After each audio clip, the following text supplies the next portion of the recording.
নবম শ্রেণীর শিক্ষার্থী বন্ধুরা, স্বাগতম মাই ক্লাসরুমে। তোমাদের ষান্মাসিক মূল্যায়ন চলছে। আগামী 15 জুলাই তোমাদের ইসলাম শিক্ষা পরীক্ষা হওয়ার কথা রয়েছে। তো রুটিন অনুযায়ী ইসলাম শিক্ষা পরীক্ষার জন্য আমরা আজকে মূল্যায়ন প্রশ্নোত্তর নিয়ে এসেছি। এটি খুবই গুরুত্বপূর্ণ প্রশ্নোত্তর, শুরু থেকে শেষ পর্যন্ত দেখো। আর হ্যাঁ, তোমরা পরীক্ষার প্রশ্নোত্তর তো নির্দিষ্ট সময় পেয়ে যাবে, তার আগে প্রস্তুতির জন্য মাই ক্লাসরুমের এই আয়োজনগুলি দেখতে থাকবে। তাহলে চলো শুরু করা যাক। আমরা প্রথমে আকাইদ সংক্রান্ত, তোমরা জানো আকাইদ মানে বিশ্বাস। এখন আকাইদ সংক্রান্ত অভিজ্ঞতা নিয়ে একটি পোস্টার লিখব। এটি হচ্ছে দলগত একটি কাজ। প্রয়োজনীয় উপকরণ হচ্ছে সাধারণ শ্রেণী উপকরণ, পাঠ্য বই, অনলাইন সোর্স। এই তিনটি উপকরণ দিয়ে তুমি কি করবে, তোমরা আকাইদ সংক্রান্ত একটি অভিজ্ঞতা দিয়ে পোস্টার লিখবে। বিষয়বস্তু হচ্ছে আকাইদ। আমরা একটি নমুনা সমাধান নিয়ে এসেছি। আমরা শিক্ষকের নির্দেশনা মোতাবেক পর্যবেক্ষণ ও বা মত বিনিময়ের মাধ্যমে আকাইদ সংক্রান্ত যে অভিজ্ঞতা অর্জন করেছি নিচে পোস্টারে তা উপস্থাপন করা হলো। এখানে আকাইদ লিখতে হচ্ছে। আমরা যেহেতু আকাইদ, আমাদের বিষয়বস্তু আকাইদ, তো আমরা কি পেলাম? আমরা পেলাম আল্লাহ তাআলা, নবী, রাসূল, ফেরেশতা, আসমানি কিতাব, পরকাল, জান্নাত, জাহান্নাম ইত্যাদি আকাইদের অন্তর্ভুক্ত। এটি আমাদের একটি জিনিস পেলাম আমরা। আবার পেলাম মুসলিম হতে হলে সবাইকে এই বিষয়গুলোর প্রতি বিশ্বাস স্থাপন করতে হয়। বস্তুত আকাইদের বিষয়গুলোর উপর বিশ্বাসের মাধ্যমেই ইসলামে প্রবেশ করে। এখানে পেলাম আকাইদ অর্থ কি?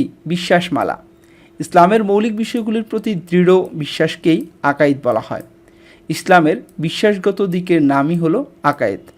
এভাবে আমরা নিজেদের মতো করে তোমরা একটি আকাইদ দিয়ে পোস্টার তৈরি করে ফেলতে পারো।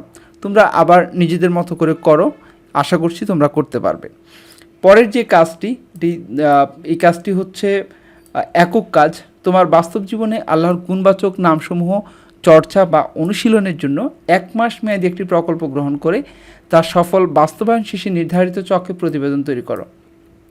আচ্ছা, এখানে আমরা প্রশ্নটি একটু ভালো করে বুঝতে হবে। তোমার বাস্তব জীবনে আল্লাহর গুণবাচক নামসমূহ চর্চা অনুশীলনের জন্য 1 মাস মেয়াদী একটি প্রকল্প গ্রহণ করে তা সফল বাস্তবায়ন শেষে নির্ধারিত চক্রে প্রতিবেদন তৈরি করতে হবে। তাহলে আমাদের প্রকল্পের নাম হচ্ছে বৃক্ষরোপণ বা বৃক্ষের যত্ন। প্রকল্প শুরুর তারিখ হবে প্রকল্প শেষের তারিখ। এই প্রকল্পে সহায়তা করবে মা, বাবা, ভাই, বোন এবং সহপাঠী। আর গৃহীত পদক্ষেপ হচ্ছে টব, মাটি, গাছ সংগ্রহ। সব শেষে আমাদের মতামত লেখার পরে আমরা এখানে অভিভাবকের স্বাক্ষর নিব। এই হচ্ছে আমাদের নির্ধারিত চক। এই চকে আমাদের প্রতিবেদন তৈরি করতে হবে। তাহলে এই নির্দেশনা কি রয়েছে? নির্দেশনা রয়েছে কাজের ধরন, এটি প্রকল্প, একক কাজ। প্রয়োজনীয় উপকরণ হচ্ছে সাধারণ শ্রেণী উপকরণ, পাঠ্যপুস্তক, মাল্টিমিডিয়া। আর বিষয়বস্তু হচ্ছে আল্লাহর গুণবাচক নামসমূহ চর্চা করা। সমাধান কি হবে?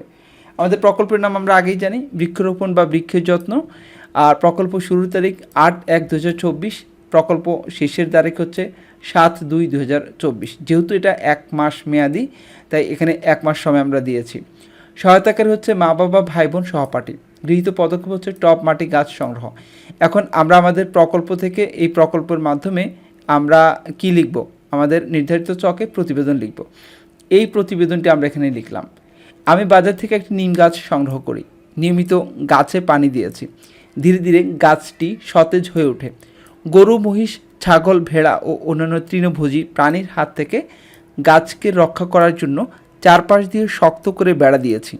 গাছটি রোগাক্রান্ত হলে রোগবালাই নামক কীটনাশক প্রয়োগ করেছি। প্রয়োজনীয় স্থানীয় বনকর্মী বা কৃষিকর্মীর পরামর্শ গ্রহণ করেছি।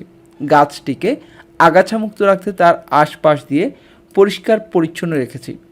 1 মাসে গাছটি ভালোই তরতাজা হয়ে উঠেছে।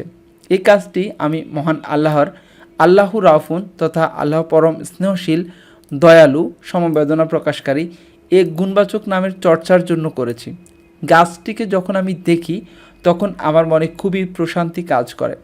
আমি মনে মনে আল্লাহর শুকরিয়া আদায় করি আর ভাবি, সামান্য একটি গাছ লাগিয়ে গাছের যত্ন নিয়ে আমার এত ভালো লাগছে, তাহলে মহান আল্লাহর কত মহান, পরম স্নেহশীল, যিনি আমাদের অফুরন্ত নিয়ামত উজাড় করে দিয়েছেন। বৃক্ষের যত্নের মধ্যে দিয়ে আল্লাহ রাউফুন অর্থাৎ আল্লাহ অত্যন্ত স্নেহশীল, আল্লাহ মুমিনুন অর্থাৎ আল্লাহ রক্ষণাবেক্ষণকারী, তার এসব গুণবাচক নামসমূহের চর্চা আমার বাস্তব জীবনে বাস্তবায়ন করেছি। এ ছিল আমাদের যে প্রকল্পের প্রতিবেদন, সেটা আমরা এখানে লিখেছি। তোমরা নিশ্চয়ই বুঝতে পেরেছো। তোমরা পরীক্ষা যখন আসবে তখন তোমাদের মতো করে লিখতে পারবে।